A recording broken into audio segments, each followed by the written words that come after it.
ذرا رمضان کی شان تو دیکھیں. حضور فرماتے ہیں سارا سال جنت سجائی جاتی ہے. کس لیے؟ حضور فرماتے ہیں رمضان المبارک کے لیے. سارا سال جنت سجا دی جاتی، اس کو تیار کیا جاتا ہے رمضان کی سعادت افروز گھڑیوں کے لیے، ان مقدس ایام کے لیے جو لے کر رمضان سایہ فگن ہوتا ہے.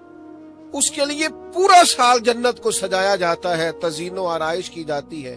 اور رمضان آتا ہے تو کریم کے کریمانہ فیصلے ہونے شروع ہو جاتے ہیں. کریمانہ فیصلے. ایک کریمانہ فیصلہ ہوتا ہے کہ دوزخ کے دروازے بند کر دو اور جنت کے سارے ہی دروازے کھول دو. کہ پوری طرح تم اپنے ذہن میں اور اپنے دل میں ایک بات بٹھاؤ کہ ایک عظمتوں والا مہینہ تم پر سایہ فگن ہونے والا ہے. عظمتوں والا. حضور نے ایک دن قبل اس کی فضیلت بیان. ہمارے ہاں یہ ہوتا ہے کہ ہم کسی چیز کی اہمیت کو لیتے ہیں لیکن سمجھتے ہیں کہ یہ کوئی روٹین ورک ہے. یعنی نارملی ہر سال رمضان شریف آتا ہے، اپنے وقت کے حساب سے چاند بدلتا ہے اور اپنے وقت پر رمضان شریف آ جاتا ہے. ہم سمجھتے ہیں کہ مطلب روٹین کا ایک معاملہ ہے، ایک روٹین کی چیز ہے. لیکن اگر آپ اس کو اس نظر سے دیکھیں گے نا کہ اس مہینے کے آنے سے پہلے، نہیں ابھی ایک دن بعد آنا ہے رمضان کو، اور آنے سے پہلے حضرت سلمان فارسی فرماتے ہیں کہ نبی پاک نے ہمیں باقاعدہ بلا کے خطبہ دے کے رمضان کی عظمت ہمارے دلوں میں بٹھا، یعنی فکری طور پر اور ذہنی طور پر امت کو تیار کیا. فرمایا تم پر ایک ایسا مہینہ سایہ فگن ہونے والا ہے جو مبارک ہے تمہارے لیے، باعث برکت ہے تمہارے لیے. تم اپنے آپ کو ذہنی طور پر تیار کرو کہ ایک ماہ نور تمہارے قریب آ رہا ہے. جو رمضان اسلامی عبادات جتنی بھی ہیں نا، وہ مخصوص پوجا پاٹ نہیں. اسلامی عبادات میں سے کوئی عبادت بھی ایسی نہیں جس کا مقصد ہی ہو کہ آپ نے اتنے وقت سے لے کر اتنے وقت تک فلاں عمل کرنا ہے. جتنی بھی عبادات ہیں اسلامی، وہ اپنے دامن میں کوئی نتیجہ رکھتی ہیں، کوئی رزلٹ رکھتی ہیں. اس کے ثمرات انسانی زندگی پر مرتب ہوتے ہیں. انسان کو تزکیہ نصیب ہوتا ہے، اس کے باطن کو صفائی نصیب ہوتی ہے، اسے خیر کرنے کا موقع ملتا ہے. تربیت کے بہت سارے مواقع اس میں پائے جاتے ہیں. بہت سارے اسرار و رموز کے ساتھ اسلامی عبادات ہیں. یہ جو رمضان المبارک ہے نا، یہ جو روزہ ہے، یہ روزہ اپنے دامن کے اندر تربیت رکھتا ہے. تربیت. یا ایھا الذین آمنوا کتب علیکم الصیام کما کتب علی الذین من قبلکم لعلکم تتقون. اے ایمان والو، تم پر روزے فرض کیے گئے جیسا کہ تم سے پہلے لوگوں پر بھی فرض کیے گئے تھے تاکہ تم تقوی اختیار کرو. روزہ تمہیں پرہیزگار بنائے گا، تمہارے اندر سے جو نفسانی چیزیں ہوں گی انہیں نکالے گا، اور اللہ تبارک و تعالیٰ کی طرف تمہارے دل کا رجحان ہوگا، تمہاری روح کا رجحان ہوگا، تمہیں تزکیہ دے گا. روزہ انسان کی تربیت کرتا ہے. انسان کو روزہ ذہنی طور پر تیار کرتا ہے کہ اللہ کے حکم کے مطابق کھانا ہے، اللہ کے حکم کے مطابق پینا ہے. سب سے بڑا مسئلہ اس دور کا رزق کے حلال کا حصول ہے اور حرام سے اجتناب ہے.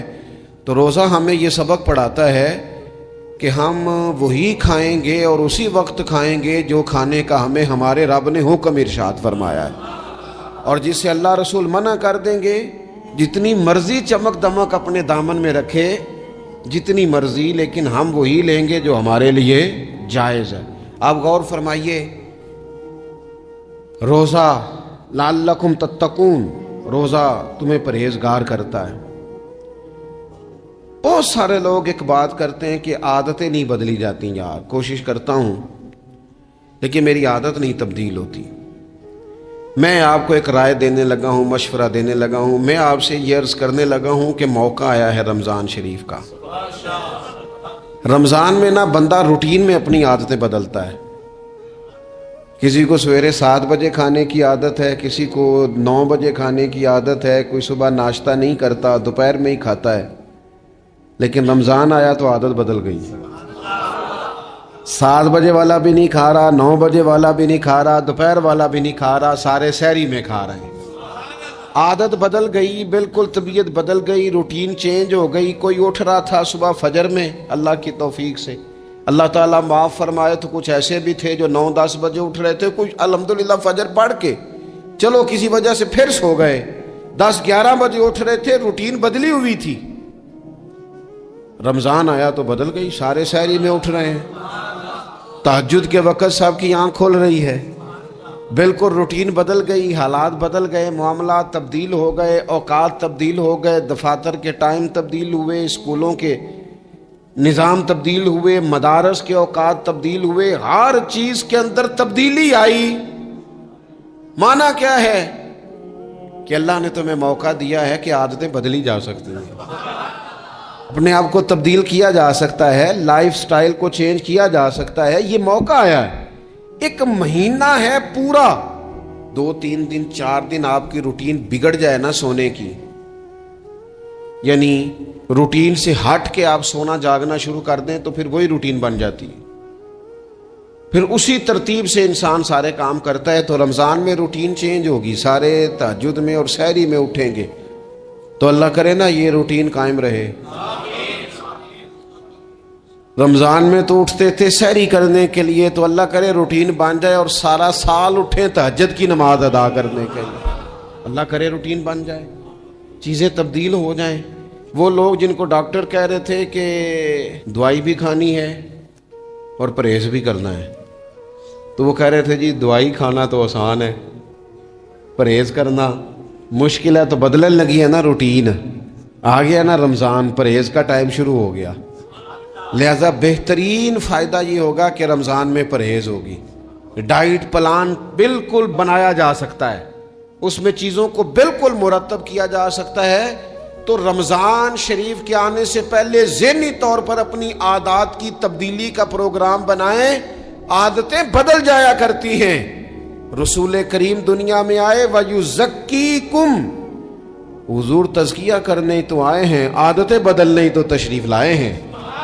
نبی پاک نے صفائی ستھرائی کر دی، ساری ناپاک چیزوں کو نکال دیا۔ تو روٹین دیکھیں کہ رمضان میں تقوی کے حصول کے لیے اپنی عادات کو تبدیل کرنا ہے، اور اس کے لیے ذہنی طور پر اپنے آپ کو تیار کریں۔ وہ جو کہتے ہیں بچے سویرے نہیں اٹھتے، وہ روٹین بنا لیں، یہ موقع آیا ہے، ابھی سے ارادہ کر لیں کہ جناب ہم نے اس ترتیب سے اپنے گھر کو، ماحول کو، بچوں کو اس ترتیب سے ہم نے مرتب کرنا ہے چیزوں کو۔ یہ آپ ارادہ کریں، اللہ تعالیٰ مدد فرمائے گا۔ رمضان المبارک کی جو خاص فضیلت ہے، اس خاص فضیلت کو رمضان آنے سے پہلے ذہن میں بٹھا لیں، اور رمضان المبارک پورے کا پورا اس ذوق سے گزاریں کہ ذہن میں بات موجود ہو، ذہن میں کہ دراصل رمضان کیا ہے۔ اللہ کے پیارے رسول صلی اللہ تعالی علیہ وسلم نے فرمایا، اے لوگو تم پر ایک عظیم المرتبت مہینہ سایہ فکن ہو رہا ہے۔ حضور فرماتے ہیں شہر مبارک، فرمایا یہ بڑا برکت والا مہینہ ہے، یہ برکتیں لے کے آیا ہے، یہ رحمتیں لے کے آیا ہے، یہ اپنے ساتھ عنایات لے کے آیا۔ اور نبی اکرم صلی اللہ تعالی علیہ وآلہ وسلم نے فرمایا جو بندہ بھی قرب الہی کی نیت سے رمضان میں نیکی کا طلبگار ہوگا، فرمایا وہ اگر نفل نیکی کرے گا نا تو اللہ تعالیٰ اسے فرض کے برابر ثواب عطا فرمائے گا۔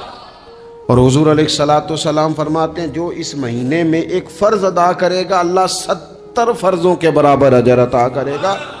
اپنے ذہن میں ایک بات بٹھائی جائے، ذہن میں یہ بات بٹھائی جائے کہ یہ نا برکت والا مہینہ ہے، اس میں میرا ثواب بڑا ضربوں کے ساتھ آگے بڑھے گا۔ ایک ذہن بنایا جائے اور پھر ثواب اکٹھا کرنا شروع کر دیا جائے، پھر وہ ترتیب بنا لی جائے، کاروباری نہیں، روحانی ترتیب، کاروباری نہیں، یعنی نئے سے نئے سٹال نہ تیار کیے جائیں، مہنگائی کیسے کرنی ہے، اور کس طرح کر کے کن چیزوں کی آج کل مانگ ہوگی، کس ترتیب سے سودا پہلے ہی خریدنا ہے، مہنگا کیسے کرنا ہے، اللہ معاف کرے مصنوعی قلت کیسے پیدا کرنی ہے، کمائی کیسے کرنی ہے۔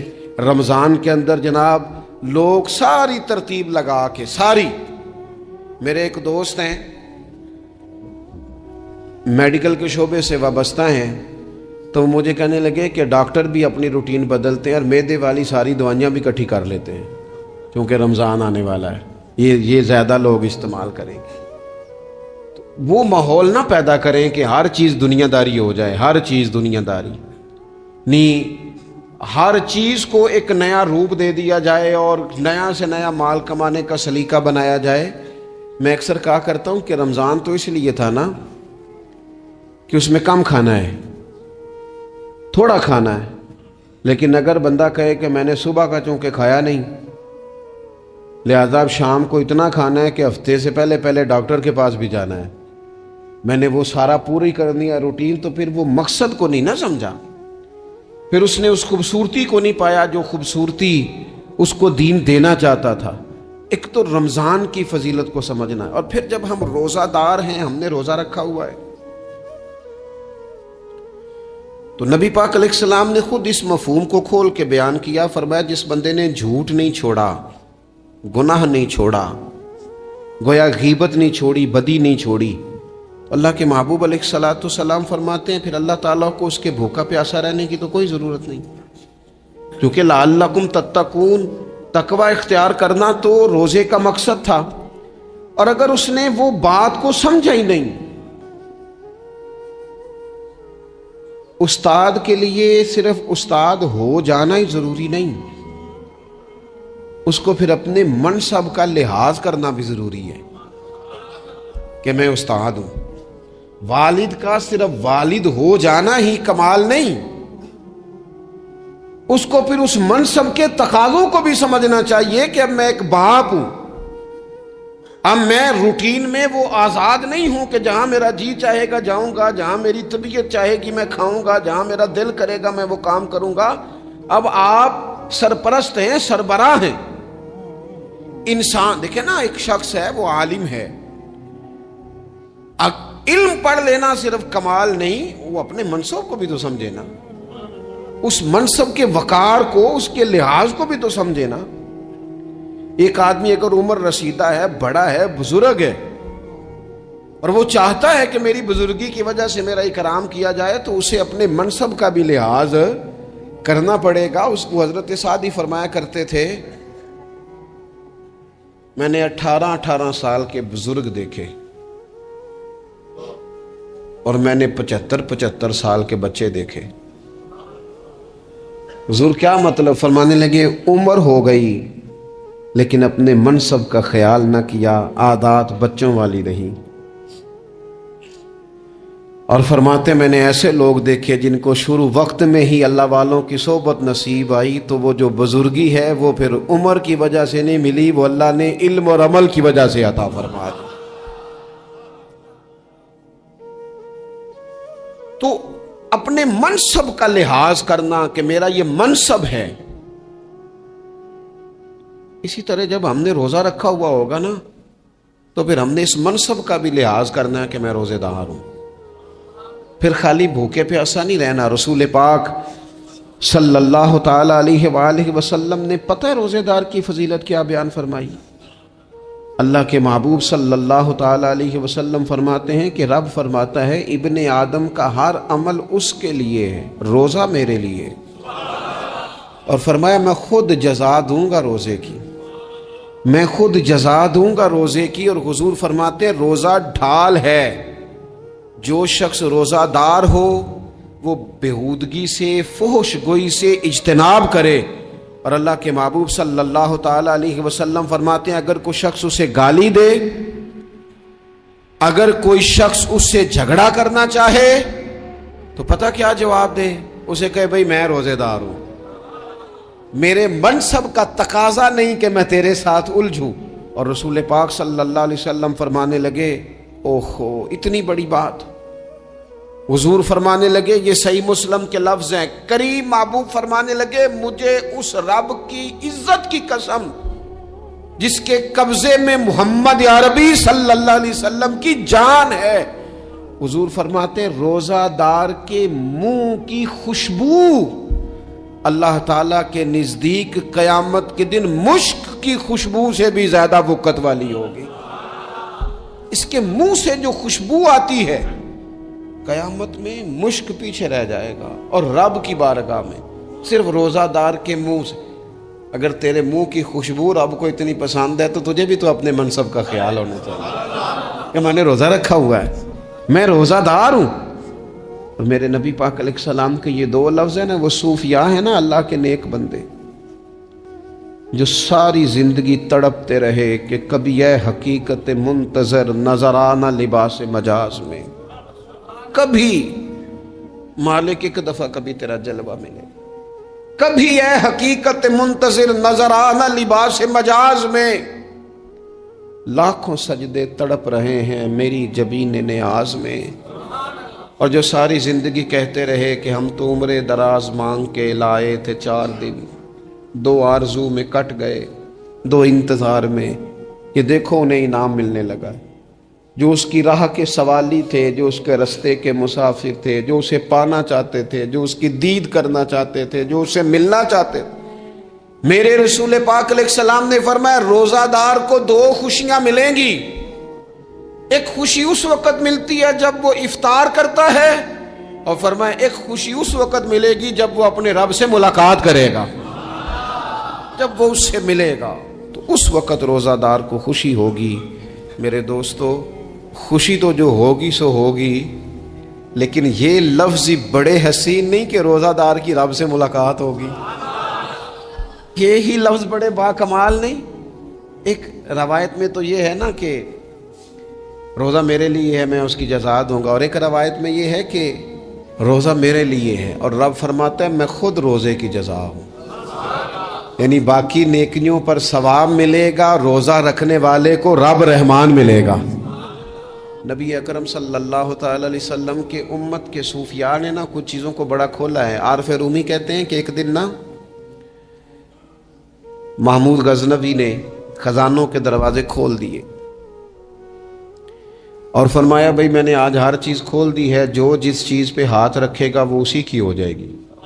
لوگ دوڑے، کوئی سونے کی طرف، کوئی چاندی کی طرف، کوئی جائیدادوں کی طرف، کوئی خزانے کی کنجیوں کی طرف، کوئی بڑے بہترین گھوڑے اور اونٹوں کی طرف، لوگ دوڑ گئے، جو جس پہ ہاتھ رکھے گا اسی کا۔ سب بھاگ گئے، ایاز بیٹھا ہے، نہ وہ حسن میں رہی شوخیاں، نہ وہ عشق میں رہی گرمیاں، نہ وہ غزنوی میں تڑپ رہی، نہ وہ خم ہے زلف ایاز میں، وہ لذتیں کہاں۔ ایاز چپ کر کے بیٹھا ہے۔ پھر محمود نے ایاز کی طرف مخاطب کر کے کہا ایاز اٹھنا نہیں، آج لوٹ سیل لگ گئی ہے، جو جس چیز پہ ہاتھ رکھے گا اسی کی۔ ایاز کہنے لگا بات پکی ہے نا؟ تو محمود خوش تھے، موڈ بڑا اچھا تھا، کہا بالکل پکی ہے۔ تو ایاز کہنے لگے چلو ٹھیک ہے۔ ایاز اٹھے، پیچھے سے جا کے نا تو محمود کے کندھے پہ ہاتھ رکھ دیا، محمود کے کندھے پہ ہاتھ رکھا۔ محمود کہنے لگے یہ کیا بات کا، آپ سے میں نے پوچھا تھا بات پکی ہے، جو جس پہ ہاتھ رکھے گا اسی کا نا۔ تو تھوڑی دیر پہلے مسکراتے چہروں میں آنسو آ گئے، ایاز بھی روئے تو محمود بھی روئے۔ کہا بادشاہ پکا رہنا، وہ جن کو خزانے چاہیے تھے وہ دوڑ گئے، مجھے تو چاہیے۔ لنگ کئی مہینے تے برس گئے تے تیری دید نو دیدے ترس گئے، تیری تو ملے گا۔ تو پھر کہا محمود نے، اس نے کہا میں وعدہ کر چکا تھا، بس ٹھیک ہے، باقیوں کے خزانے اور میں تیرا، طے ہو گئی۔ فرمایا باقی نیکیوں پر ثواب ملے گا اور روزہ رکھنے والے کو رب رحمان ملے گا، اللہ کا قرب ملے گا۔ دیکھو نا وہ خاص انسان کو کیفیت حاصل ہوتی ہے روزے میں، رب کے ہونے کا یقین۔ وہ جو صوفیاء کہتے ہیں نا مراقبہ کرو، وہ نصیب ہوتا ہے۔ یعنی کسی کو کیا پتہ ہے اس کا روزہ ہے کہ نہیں، اکیلا ہے نا گھر میں، فریزر بھرا ہوا ہے، نہیں نہ کھاتا، کیوں؟ اسے پتہ ہے میرا رب میرے ساتھ ہے، میرا رب مجھے دیکھ رہا ہے۔ بس یہ تصور توحید پکا ہو جاتا ہے رمضان تو پھر اللہ تبارک و تعالیٰ کی بھی خاص رحمت اور کوئی خاص ہی اعزاز. حضور فرماتے ہیں جنت کے کئی دروازے ہیں، ایک باب الریان ہے، اس سے صرف روزہ دار گزریں گے. آواز ہوگا روزے والے آ جاؤ، وہ آ جائیں گے. فرمایا اس خاص دروازے سے گزرو. جب گزر جائیں گے تو فرمایا بند کر دو بھائی، اور کوئی نہیں گزرے گا یہاں سے. دروازہ ہی مخصوص ہے، ان کا اعزاز ہی ذرا زیادہ ہے. تو میرے عزیز رمضان شریف کے اندر وہ منصب کا بس خیال رکھیں کہ میں روزہ دار ہوں، اس احتیاط کے ساتھ. اور دوسری جو رمضان کی چند عبادات ہیں نا، سب سے پہلی تو میں عرض کروں گا تراویح کے حوالے سے. یہ بات یاد رکھ لیں کہ نبی پاک علیہ الصلوۃ والسلام نے فرمایا جس نے ایمان اور احتساب کی نیت کے ساتھ رمضان میں قیام کیا، اللہ اس کے پچھلے سارے گناہوں کو معاف فرما دے گا. اور ایک مقام پر نبی پاک صلی اللہ تعالی علیہ وسلم نے بیان کیا، یہ مشکات میں موجود ہے. حضور فرماتے ہیں رمضان اور قرآن دونوں قیامت کے دن بندے کی شفاعت کریں گے. رمضان کہے گا یا اللہ میں نے اسے دن بھر کھانا کھانے سے باز رکھا اور تیری بارگاہ کے حکم کے مطابق اس نے اپنے آپ کو ان چیزوں سے بچا کے رکھا. اور قرآن کہے گا مالک رات میں نے اسے نیند سے روکے رکھا. کیا مطلب؟ اس نے کھڑے ہو کے عبادت کی. اگرچہ اس سے مراد شارحین حدیث نے تراویح بھی لیا ہے، تہجد کی نماز بھی لیا ہے، صلاۃ اللیل بھی لی ہے، لیکن میرے عزیز یہ خاص ربط ہے قرآن مجید کے ساتھ تراویح کا. مسنون ہے رمضان کی راتوں میں قرآن مجید اور تراویح کا پڑھنا. اگر تھوڑی سی نا طبیعت میں صرف تبدیلی پیدا کی جائے، میں نے دیکھا ہے کہ جو لوگ کہتے ہیں نا میرا وقت بڑا قیمتی ہے، بڑی ساری جگہوں پہ آپ کو بیٹھنا پڑتا ہے. بیٹھیں آپ 2 گھنٹے بیٹھیں، 3 گھنٹے بیٹھیں. میں نے دیکھا ہے لوگ جاتے ہیں کسی دفتر میں تو رات کو ہی چلے جاتے ہیں اس علاقے میں، کھڑے ہیں پاسپورٹ کے دفتر کھڑے ہیں، شناختی کارڈ کے دفتر کھڑے ہیں، امیگریشن کی لائنوں میں کھڑے ہیں. کچھ ذہن تو بنائیں کہ میں نے رات کھڑے رہنا ہے اور اپنے رب کی عبادت کرنی ہے. تراویح کو ذرا ذوق سے آپ اگر تھوڑا ارادہ کر لیں گے نا، یعنی کوئی ایسا مشکل کام نہیں. میری تو رائے یہ ہے کہ پہلے 3-4 دن ذرا جم کے ذہن بنائیں اور تھوڑا سا نا روٹین کو بدلنے کی کوشش نہ کریں. جس امام صاحب کے پیچھے تراویح شروع کریں کوشش کریں ساری وہیں پڑھیں.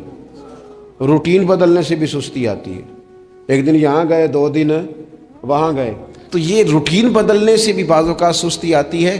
کوشش کریں ایک جگہ پہ قرآن شریف سننا شروع کریں اور پھر پورا قرآن مجید وہیں پہ سنیں اور تھوڑا ذہن بنائیں. میں نے دیکھا ہے ہمارے استاد صاحب اس طرح کیا کرتے تھے کہ بہت تھوڑا کھانا افطاری کے وقت، تھوڑا. اور ان سے کہا جاتا آپ بزرگ آدمی ہیں، اتنا کم کھانا کیسے نظام چلے گا؟ تو فرماتے تھے میں 1 چپاتی اور آدھی چپاتی کھا لوں گا لیکن تراویح کے بعد. اب اگر زیادہ کھانا کھاؤں گا تو طبیعت میں سستی آئے گی، میرے لیے کھڑا ہونا مشکل ہو جائے. سادہ سا کھانے کے ساتھ افطاری کی جائے گی. اور تراویح کے لیے اپنے آپ کو ذہنی کہاں ٹائم ملتا ہے سارا سال قرآن پڑھنے سننے کا؟ یہ تو اللہ نے موقع عطا فرمایا ہے. تو تھوڑا سا اگر دلچسپی پیدا کی جائے، بڑا سونا قرآن مجید پڑھا جاتا ہے مساجد میں، بچے بڑی خوبصورتی سے. تو اللہ کا شکر ہے جگہ جگہ پہ. اور مساجد کے علاوہ بھی میں نے دیکھا ہے ہم سے لوگ مطالبہ کرتے ہیں کہ ہماری فیکٹری میں رات کو بھی کام ہوتا ہے، اتنے سارے ورکر ہیں تو بچہ کوئی مل جائے قرآن شریف سنائے، فلانی جگہ بھی اتنے لوگ ہیں تو اگر موقع مل جائے. تو اگر تھوڑا ذہن بنایا جائے، شوق پیدا کیا جائے تو اللہ تعالیٰ فضل فرماتا ہے، انسان کو طاقت ملتی ہے کھڑے رہنے کی. ایک تو تراویح، روزہ، تراویح، اور تیسری بات ہے سحر اور افطار. یہ جو سحری اور افطار، یہودی جو تھے نا وہ سحری نہیں کرتے تھے، سحری کا نام و نشان نہیں تھا، روزہ رکھتے سحری نہیں کرتے. تو نبی پاک صلی اللہ تعالی علیہ وسلم نے فرمایا ہمارے اور یہودیوں کے درمیان فرق ہی سحری کا ہے. اور نبی پاک صلی اللہ تعالی علیہ وآلہ وسلم نے فرمایا سحری کھایا کرو، سحری کھانے میں برکت ہے. اور اگلی بات سننی آپ نے تو خوش ہو جانا ہے، سحری کو معمولی نہ سمجھے، سحری کرنا عبادت ہے. ہاں آپ مت سمجھیں کہ میں روٹی کھا رہا ہوں، یہ تو میرے سامنے دہی رکھا ہوا ہے، یہ تو سالن رکھا ہوا ہے، یہ تو اچار رکھا ہے، تو چپاتیاں رکھی ہیں. سحری کھانا عبادت ہے. آپ صبح اٹھے، آپ کی تو روٹین ہی اور تھی، تو 7 بجے کھاتے تھے، 9 بجے کھاتے تھے۔ یہ جو آپ صبح کھا رہے ہیں اٹھ کے سحری میں، اپنی مرضی سے تھوڑی کھا رہے ہیں، یہ تو کسی کے کہنے سے کھا رہے ہیں، یہ تو کسی کے بٹھائے بیٹھے ہیں۔ یہ جو سحری کا لنگر ہے یہ رب رسول کی رحمت کے ساتھ عطا ہوتا ہے، یہ کرم ہے، یہ اللہ رسول کے بٹھائے بیٹھے۔ کیا میرے رسول پاک صلی اللہ تعالی علیہ وآلہ وسلم نے بات کھولی ہے، ترغیب و ترہیب میں حدیث ہے، اللہ کرے یہ کبھی چسکا لگ جائے، یہ والا مزہ آ جائے، تو پھر تو گھر میں دسترخوان نہیں بچھا ہوا ہوگا، پھر تو رنگ ہی کوئی اور ہوگا۔ حضور فرماتے ہیں اللہ تعالی اور اس کے فرشتے سحری کھانے والوں پر رحمتوں کا نزول فرماتے ہیں۔ کھائی روٹی جا رہی ہے، پکا ہوا کھانا ہے، لیکن حضور فرماتے ہیں رب بھی رحمتیں فرما رہا ہے اور اللہ کے حکم سے فرشتے بھی رحمتوں کا نزول کر رہے ہیں سحری کھانے والوں پر۔ تو خوب توجہ سے، ذوق سے، شوق سے۔ اور پھر جو افطار کا معاملہ ہے، حضور فرماتے ہیں جب روزہ کھولنے والا روزہ کھولتا ہے تو جو دعا مانگتا ہے رب قبول فرما لیتا ہے۔ یعنی افطار کا وقت ایسا ٹائم ہے جو دعاؤں کی قبولیت کا وقت ہے۔ افطار کرنا بھی ہے، کرانا بھی ہے۔ مہنگائی ذرا عروج پہ چلی گئی ہے، میں بار بار کہتا ہوں، مجھ سے نا لوگ دعا کے لیے مجھے کہتے کہتے اپنے کئی دکھ بتا دیتے ہیں۔ تھوڑا سا نا افطاریاں مہربانی فرمائیے گا، سیاسی نہ کیجیے گا۔ وہ جن سے مال لیتے ہیں، وہ جن کو مال دیتے ہیں، وہ جن سے ووٹ لینے ہیں، وہ جنہوں نے ووٹ لینے ہیں، اس بنیاد پر سحر افطار کے بندوبست نہ کریں رضا الہی کے لیے۔ میرے محبوب فرماتے ہیں جس نے رب کی رضا کے لیے کسی کو افطار کرایا، جتنا ثواب اللہ روزہ رکھنے والے کو دے گا اتنا افطار کرانے والے کو بھی عطا کرے۔ اور ایک حدیث تو آپ پڑھیں گے تو جھوم جائیں گے، سنیں گے تو خوش ہو جائیں گے، المعجم الکبیر میں موجود ہے۔ نبی پاک علیہ السلام فرماتے ہیں جس نے حلال کھانے اور حلال پانی سے کسی کا روزہ افطار کرایا نا، ذرا دیکھنا غریبوں کے گھروں کو جھانکنا، ذرا اپنے عزیزوں میں ایک نظر دوڑا لینا، ذرا رمضان کی نیت کر کے رمضان سے پہلے ہی غرباء تک راشن پہنچا دینا، ان کی فکر دور ہو جائے، وہ پہلی شام ہی اپنے بچوں کے ساتھ آسودہ حال ہو کے بیٹھیں۔ دیکھ لینا یہ نہ ہو کہ ایک بھائی کھول کے کھا رہا ہو اور دوسرے کے بچے منتظر ہوں کہ آج سحر افطار میں کیا کرنا ہے۔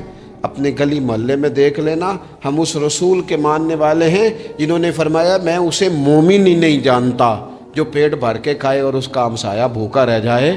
تھوڑا سا اپنے ارد گرد نظر ڈال لینا، المعجم الکبیر میں حدیث موجود ہے۔ اللہ کے پیارے رسول صلی اللہ تعالی علیہ وسلم نے فرمایا جس نے حلال پانی سے، حلال روٹی سے کسی کا روزہ افطار کرایا تو فرمایا فرشتے اس بندے کے لیے رمضان کے دنوں میں، رمضان کی گھڑیوں میں دعا کرتے ہیں، اور جناب جبریل امین اس کے لیے شب قدر کی رات دعا کرتے ہیں۔ حضرت جبریل شب قدر میں دعا کریں گے، خاص رات، یا اللہ اس بندے پر فضل فرما، اس نے تو غریب آدمی کو افطار کرا۔ یہ ایک عبادت ہے، اس عبادت کا خیال کریں۔ پھر اعتکاف آئے گا، رمضان کے آخری 10 دنوں کا اعتکاف۔ اسلام میں رہبانیت نہیں ہے، لیکن کبھی کبھی سب سے کٹ کے اپنے رب کے ساتھ جڑ جانا، کچھ رات کی عبادتیں، کچھ تنہائی کے اذکار، کچھ درود و سلام کا ذوق، یہ ان ساری خوبصورتیوں میں سے ایک خوبصورتی اعتکاف بھی ہے۔ اللہ کے پیارے رسول علیہ الصلوۃ والسلام ہمیشہ اعتکاف کرتے، اور حضرت عطا بن رباح رضی اللہ تعالیٰ عنہ کیسی خوبصورت بات ارشاد فرماتے ہیں، فرماتے ہیں معتکف تو اس آدمی کی طرح ہے جیسے کسی بندے کو کسی کے ساتھ کوئی کام پڑ جائے نا تو وہ جا کے اس کے دروازے پر بیٹھ جاتا ہے کہ جب تک میرا کام ہوگا نہیں میں جاؤں گا نہیں۔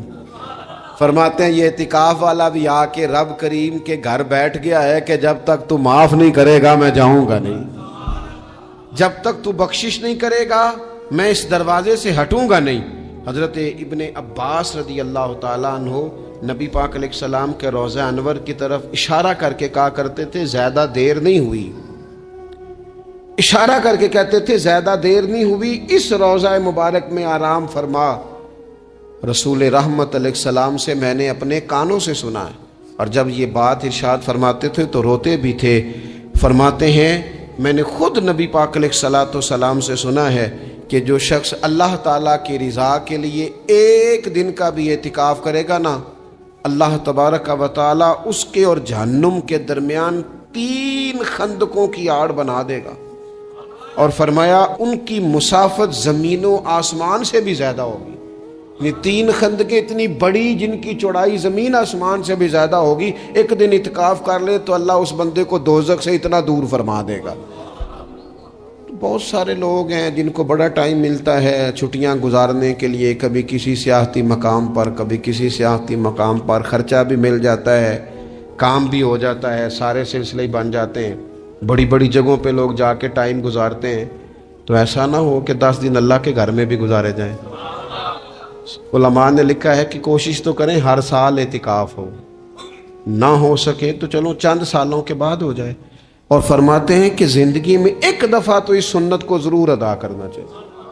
کوئی بندہ ایسا نہ ہو جو محروم رہ جائے، زندگی میں ایک بار صحیح پر اعتکاف کے ساتھ اپنے آپ کو وابستہ ضرور کرے۔ رمضان المبارک کے اندر آخری عشرہ شب قدر کی تلاش کا عشرہ ہے۔ اللہ کے پیارے رسول صلی اللہ تعالی علیہ وسلم ان 10 دنوں میں خود بھی عبادت کرتے تھے اور گھر والوں کو بھی جگایا کرتے تھے، اور اپنے اہل خانہ کو تاکید فرماتے تھے کہ اٹھو اٹھو، آگے بڑھو، یہ آرام کرنے کے دن نہیں ہیں۔ ہمارے ہاں یہ ہوتا ہے کہ وہ جو آخری 10 دن زیادہ عبادت کے تھے، شب قدر کی تلاش کے تھے، وہ آخری 10 دن سارے بازار میں گزر جاتے ہیں، کپڑے سلوائے جا رہے ہیں، کپڑے خریدے جا رہے ہیں، جوتے خریدے جا رہے ہیں، واپس کیے جا رہے ہیں، دوبارہ لیے جا رہے ہیں، سفر ہو رہا ہے، آنا جانا ہو رہا ہے، عیدیاں بٹ رہی ہیں۔ تو یہ سارے کام جو آخری عشرے میں کرنے ہیں، جو زیادہ عبادت کے دن تھے، وہ سارے کام تو رمضان سے بھی پہلے کر لینے چاہیے۔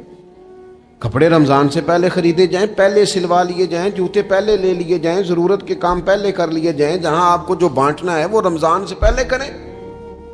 وہ مفت کی اپنے دل کو مطمئن کرنا کہ اب میرے پاس یہ بڑے میں خیر کا کام کرنے نکلا ہوا ہوں، میں عیدی بانٹنے جا رہا ہوں، یہ پہلے بانٹنے تھے۔ یہ عجیب بات ہے کہ جو زیادہ وقت مسجد میں گزارنے کا ٹائم تھا وہ سارا ہم نے ضائع کر دیا، وہ ادھر ادھر بازاروں کی نظر ہو گیا، میل ملاپ کی نظر ہو گیا۔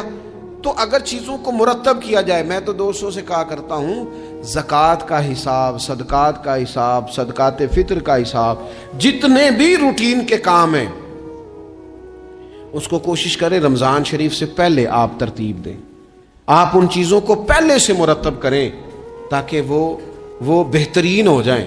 ہم تو اس دین کے ماننے والے ہیں جہاں نیت کرو تو اجر شروع ہو جاتا ہے۔